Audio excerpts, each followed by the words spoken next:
नमस्कार दोस्तों, आप सभी का स्वागत है आपके अपने YouTube channel study with Ravi पर। दोस्तों, आज से हम एक नई सीरीज स्टार्ट करने जा रहे हैं। इस सीरीज में हम जीके जीएस के प्रीवियस ईयर क्वेश्चन को सोल्व करेंगे। डेली दोस्तों आपको एक प्रैक्टिस सेट कराया जाएगा और एक प्रैक्टिस सेट में दोस्तों आपको 50 क्वेश्चन मिलेंगे। हर एक क्वेश्चन को दोस्तों हम डिटेल से जानेंगे, बारीकी से जानेंगे, जिससे आपको क्वेश्चन अच्छे से क्लियर हो जाए। ठीक है, और उस क्वेश्चन से संबंधित दोस्तों आपको सभी एक्स्ट्रा फैक्ट्स भी पता चल जाएं।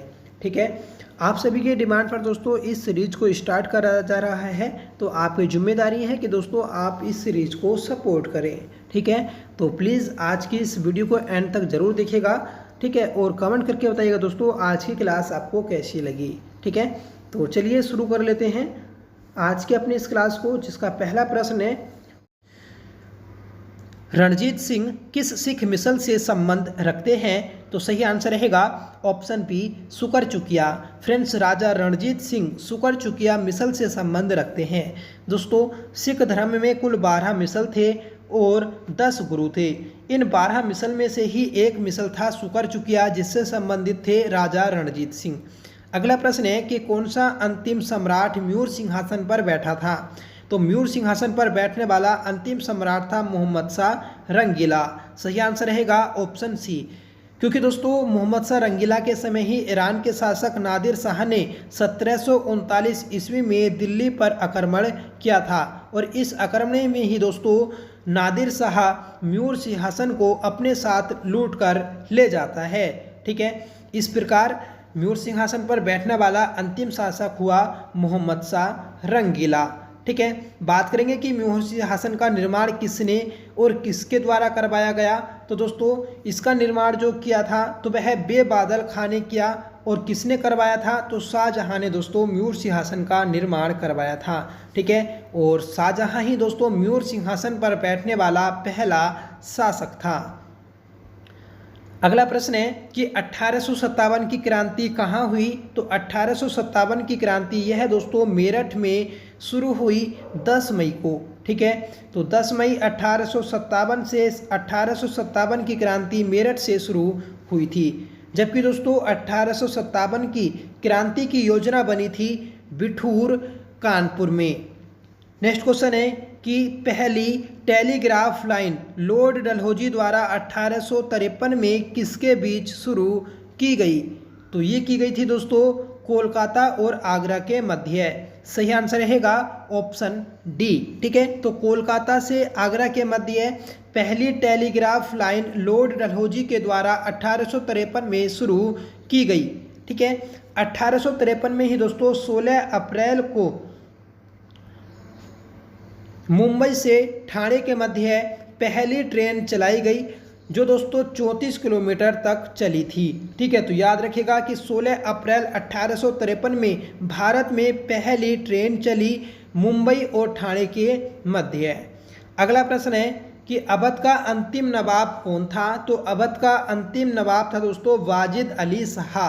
ठीक है, सही आंसर रहेगा ऑप्शन ए। ठीक है दोस्तों, वाजिद अली शाह की पत्नी थी बेगम हजरत महल, जिसने 1857 की क्रांति के समय अवध से नेतृत्व किया था। ठीक है, बात करेंगे कि अवध का संस्थापक कौन था? तो अवध का संस्थापक था दोस्तों सादत खां। ठीक है, अगला प्रश्न है कि हैदराबाद के निजाम के राजवंश का क्या नाम था? तो हैदराबाद के निजाम के राजवंश का नाम था आसफ शाही। सही आंसर रहेगा ऑप्शन डी। अगला प्रश्न है कि प्रसिद्ध उत्तर मेरू शिलालेख किसके शासनकाल से संबंधित था? तो दोस्तों ये था परांतक फर्स्ट। ठीक है, परांतक फर्स्ट के समय दोस्तों उत्तर मेरू शिलालेख लिखा गया। ठीक है, उत्तर मेरू शिलालेख से दोस्तों चोल वंश की जानकारी मिलती है। ठीक है, तो परांतक फर्स्ट जो है तो यह दोस्तों चोल वंश का शासक था, जिसका संबंध उत्तर मेरू शिलालेख से है। दोस्तों परांतक फर्स्ट और कृष्ण तृतीय, ठीक है, के मध्य तकोलम का युद्ध हुआ था 949 ईस्वी में, और इस तकोलम के युद्ध में दोस्तों परांतक फर्स्ट को कृष्ण तृतीय ने हराया था। कृष्ण तृतीय तो यह है दोस्तों आपका राष्ट्रकूट वंश का एक शासक था। अगला प्रश्न है कि निम्न में से कौन सी लड़ाई के फलस्वरूप हुमायूं भारत के शेरशाह द्वारा निर्वासित किया गया? तो दोस्तों ये बिलग्राम की लड़ाई के दौरान भारत से निर्वासित किया गया। ठीक है, तो सही आंसर रहेगा ऑप्शन ए। बिलग्राम की लड़ाई या कन्नौज की लड़ाई ये दोस्तों हुई थी 1540 ईस्वी में, और इस युद्ध में ही दोस्तों शेरशाह सूरी हुमायूं को हरा देता है, और हुमायूं दोस्तों इस युद्ध के बाद भारत को छोड़ देता है, मतलब दिल्ली छोड़कर दोस्तों ये है चला जाता है। ठीक है, बात करेंगे अब हम चौसा के युद्ध की। तो चौसा का युद्ध या चौसा की लड़ाई तो यह दोस्तों 1539 में हुई थी, और इस लड़ाई के बाद ही दोस्तों शेरशाह सूरी आगरा पर अधिकार कर लेता है। ठीक है, खानवा की लड़ाई तो यह दोस्तों 1527 ईस्वी में राणा सांगा और बाबर के मध्य हुई थी। ठीक है, घाघरा की लड़ाई तो यह दोस्तों 1529 ईस्वी में अफगान शासक और बाबर के मध्य लड़ी गई। ठीक है, अगला प्रश्न है हमारा कि गुरु नानक का जन्म स्थान कौन सा था? तो गुरु नानक का जन्म जो हुआ तो वह दोस्तों तलवंडी में हुआ था। कब हुआ? तो यह दोस्तों 15 अप्रैल 1469 में हुआ था। ठीक है, इनकी जो मृत्यु हुई तो वह दोस्तों 1538 में हुई थी करतारपुर पाकिस्तान में। ठीक है, अगला प्रश्न है हमारा कि पुरंदर की संधि शिवाजी और कब और किसके साथ की गई? तो पुरंदर की संधि जो हुई थी तो वह दोस्तों 1665 ईस्वी में शिवाजी ने जयसिंह से की थी। ठीक है, तो सही आंसर रहेगा ऑप्शन डी। ठीक है, अगला प्रश्न है भारत में कौन सा प्रदेश यूरोपियन को उत्तम कोटि का नमक और अफीम उपलब्ध कराता था? सही आंसर रहेगा ऑप्शन सी बिहार। बिहार दोस्तों यूरोपियन मतलब जो यूरोपियन कंपनियां थीं दोस्तों, जैसे अंग्रेज कंपनी ईस्ट इंडिया हो गई, पुर्तगाली कंपनी हो गई। ठीक है, तो इन कंपनियों को दोस्तों जो उच्च कोटि का अफीम और नमक उपलब्ध कराता था तो वह बिहार कराता था। अगला प्रश्न है अकबर के शासनकाल में विद्वानों के समूह ने महाभारत का संस्कृत से पार्शियन में अनुवाद किया। इस पार्शियन अनुवाद को क्या कहा गया? तो इसे कहा गया दोस्तों रचनामा। मतलब महाभारत का संस्कृत से फारसी भाषा में जो अनुवाद किया गया तो वह रचनामा नाम से किया गया था। ठीक है, रचनामा पुस्तक को महाभारत की संस्कृत भाषा से जो फारसी भाषा में ट्रांसलेट किया था तो वह दोस्तों बदायूनी ने किया था। अगला प्रश्न है कि नूरजहां का वास्तविक नाम क्या था? तो नूरजहां का वास्तविक नाम दोस्तों मेहरुनिसा था। सही आंसर रहेगा ऑप्शन सी। ठीक है, नूरजहां यह दोस्तों जहांगीर की पत्नी थी। अगला प्रश्न है गोलकुंडा के राजा कहलाते थे। गोलकुंडा के राजा ये दोस्तों कुतुब शाही कहलाते थे। सही आंसर रहेगा ऑप्शन ए। नेक्स्ट क्वेश्चन है कि उड़ीसा के गजपति राजवंश का संस्थापक कौन था? तो ये था दोस्तों कपिलेंद्र। ऑप्शन बी हमारा राइट रहेगा। ठीक है, तो ये भी आप याद रखिएगा कि गजपति राजवंश कहाँ था? तो यह दोस्तों उड़ीसा में था। ठीक है, जिसका संस्थापक था कपिलेंद्र। अगला प्रश्न है कि कश्मीर का जैनुअल अबीदीन 1420 से 70 ईस्वी तक जो अपनी कला और साहित्य की संरक्षकता के लिए प्रसिद्ध था, यह किस राजवंश से संबंधित था? तो यह दोस्तों शाहमीर राजवंश से संबंधित था। सही आंसर रहेगा ऑप्शन ए। ठीक है, तो शाहमीर वंश यह दोस्तों कश्मीर में था। ठीक है, और इसी वंश का था जैनुअल अबीदीन। अगला प्रश्न है इनमें से कौन से बहमनी सुल्तान ने अपनी राजधानी गुलबर्ग से बिदिर स्थानांतरित की थी? तो सही आंसर रहेगा ऑप्शन डी अहमद शाह वली। अहमद शाह वली ने दोस्तों बहमनी राजवंश की राजधानी गुलबर्ग से बिदिर स्थानांतरित की थी। अगला प्रश्न है मध्यकालीन मंदिरों में सबसे लंबा मंदिर कौन सा है? सही आंसर रहेगा ऑप्शन डी तंजौर का बृहदेश्वर मंदिर। तंजौर का बृहदेश्वर मंदिर ये दोस्तों मध्यकालीन मंदिरों में सबसे लंबा मंदिर था। ठीक है, तंजौर का जो बृहदेश्वर मंदिर है दोस्तों, इसका निर्माण राजराज प्रथम ने करवाया था।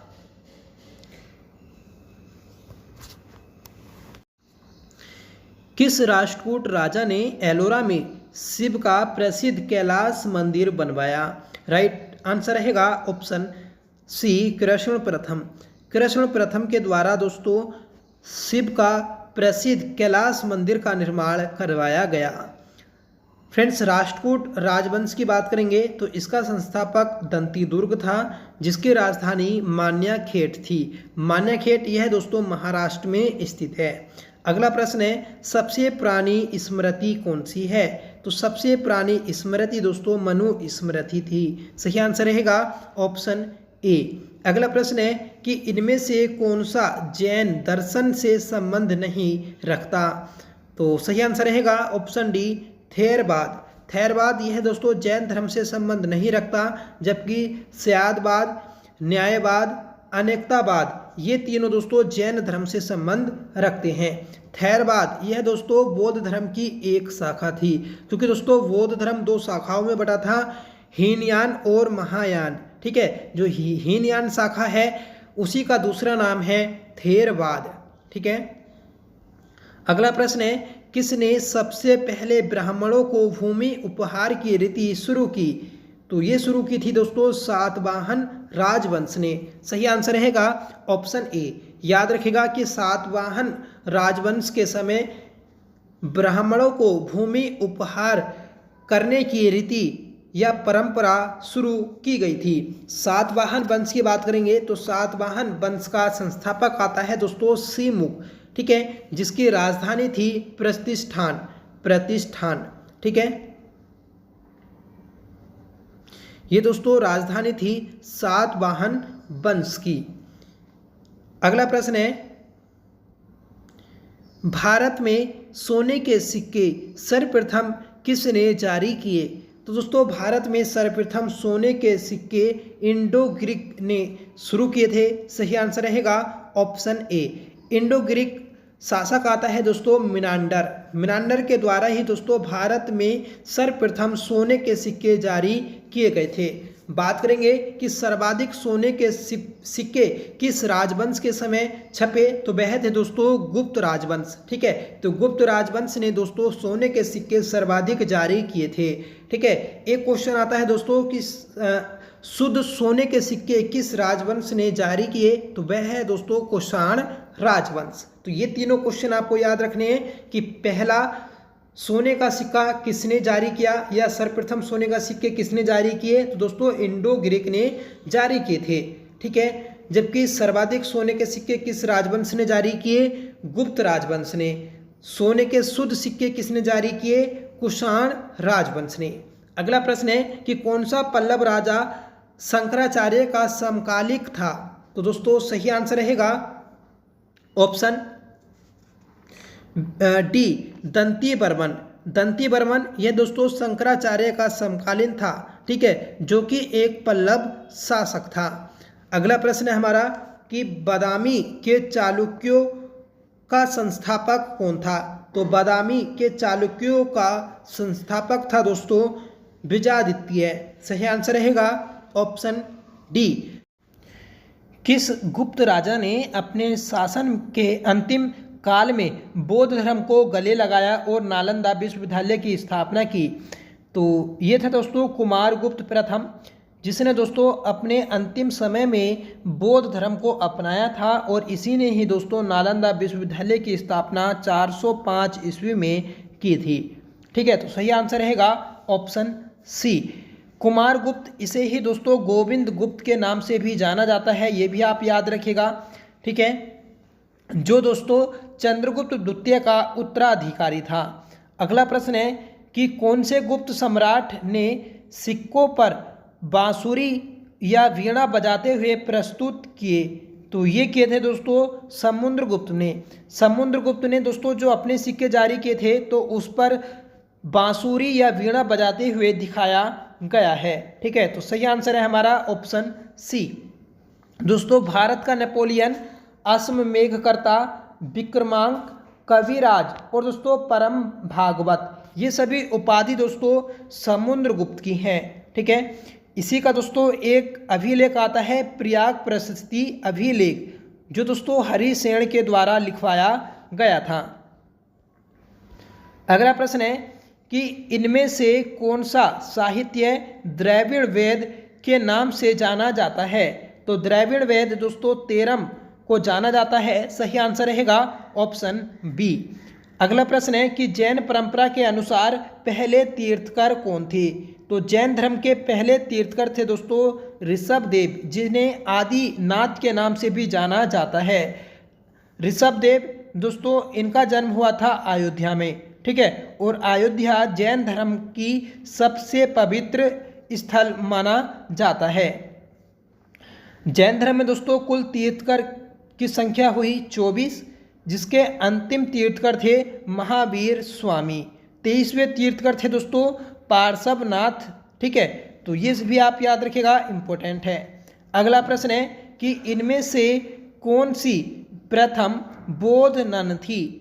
तो वह थी दोस्तों प्रजापति गौतमी, जो कि दोस्तों गौतम बुद्ध की मौसी थी, जिन्होंने सर्वप्रथम बौद्ध धर्म को अपनाया था। मतलब बौद्ध धर्म को अपनाने वाली पहली महिला थी दोस्तों गौतम बुद्ध की मौसी प्रजापति गौतमी।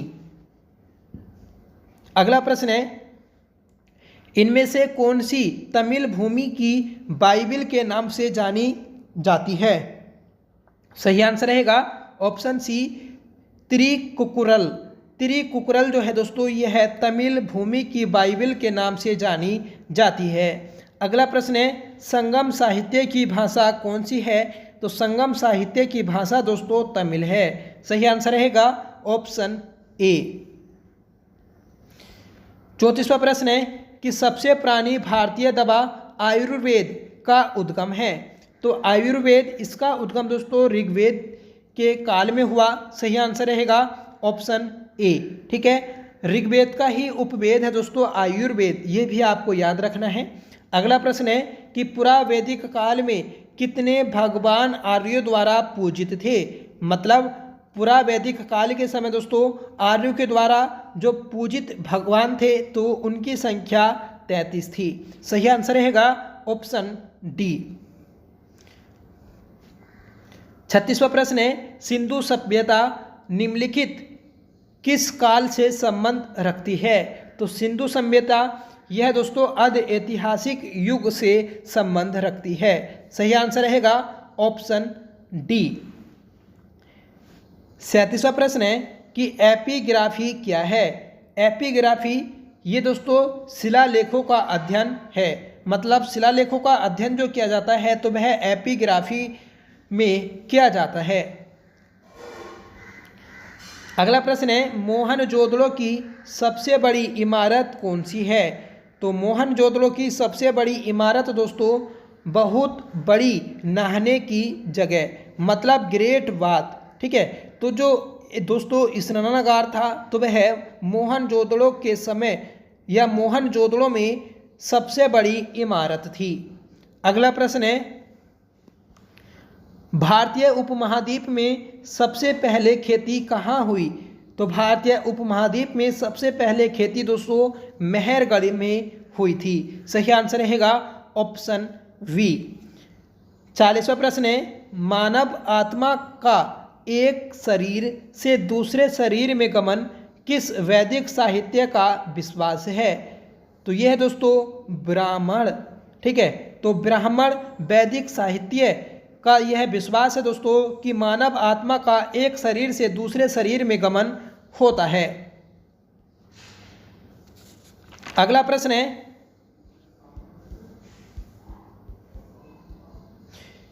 किसके संरक्षण में संगम साहित्य की रचना की गई? तो संगम साहित्य की रचना दोस्तों जो की गई तो वह पांड्या वंश के समय की गई थी। सही आंसर रहेगा ऑप्शन सी।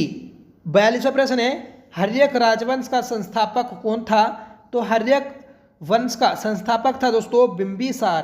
सही आंसर रहेगा ऑप्शन सी। 43वां प्रश्न है, भारत में प्रथम बार महायान बौद्ध ने आदर्श पूजा का अभ्यास प्रारंभ किया। इन्होंने कब ये अभ्यास प्रारंभ किया था? तो ये क्या था दोस्तों, पहली शताब्दी में। मतलब दोस्तों भगवान बुद्ध जो पूजे गए तो वह पहली शताब्दी से पूजे गए थे। सही आंसर रहेगा ऑप्शन सी। 44वां प्रश्न है, इनमें से कौन सा सबसे पुराना जैन ग्रंथ कहा जाता है? तो सबसे पुराना जैन ग्रंथ दोस्तों 14 पूर्व कहलाता है। सही आंसर रहेगा ऑप्शन सी। 45वां प्रश्न है, कब और किसके द्वारा अशोक के शिलालेखों के गुण अक्षरों को प्रथम बार पढ़ा गया? तो दोस्तों अशोक के शिलालेखों को सर्वप्रथम जो पढ़ा था तो वह जेम्स प्रिंसेप ने पढ़ा था 1837 में। सही आंसर रहेगा ऑप्शन डी। 46वां प्रश्न है कि किस बौद्ध सन्यासी के प्रभाव में आकर अशोक बौद्ध धर्म का अनुयायी बना? तो दोस्तों ये बना था उपगुप्त के प्रभाव में आकर। सही आंसर रहेगा ऑप्शन ए। याद रखिएगा कि उपगुप्त दोस्तों एक बौद्ध सन्यासी था जिसके प्रभावों में आकर अशोक ने बौद्ध धर्म को अपना लिया था। ठीक है, आपको बताना है कि इसने बौद्ध धर्म किस युद्ध के बाद अपनाया था। ठीक है। 47वां प्रश्न है, भारत सरकार द्वारा अपने देश के राष्ट्रीय चिन्ह के रूप में अपनाया गया अशोक की राजधानी सारनाथ पिलर्स के धर्म चक्र में कितनी तिल्लियां हैं? सही आंसर रहेगा ऑप्शन सी 24। ठीक है, तो 24 तिल्लियां हैं इस चक्र में। जो दोस्तों हमारा तिरंगा है, तिरंगे के बीच में दोस्तों इस चक्र को अपनाया गया।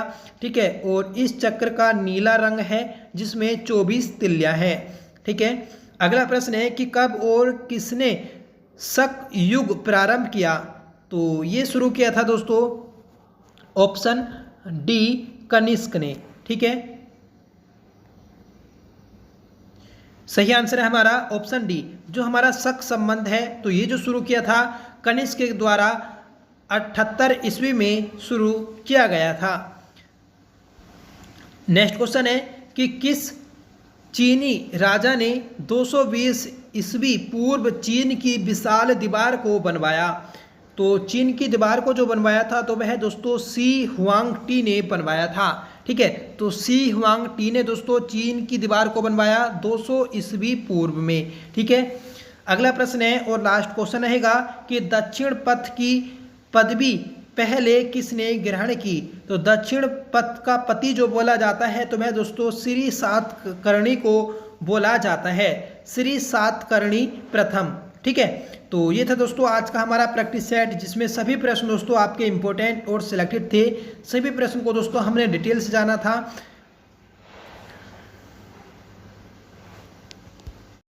जिससे दोस्तों आपको सभी क्वेश्चन क्लियर हुए होंगे। आई होप ये प्रैक्टिस सेट आपको पसंद आया होगा। अगर आपको प्रैक्टिस सेट पसंद आया हो तो प्लीज़ इसे लाइक करिएगा दोस्तों में, शेयर करिएगा और कमेंट करके जरूर दोस्तों बताइएगा। ठीक है दोस्तों, ये डेली आपको प्रैक्टिस सेट कराया जाएगा।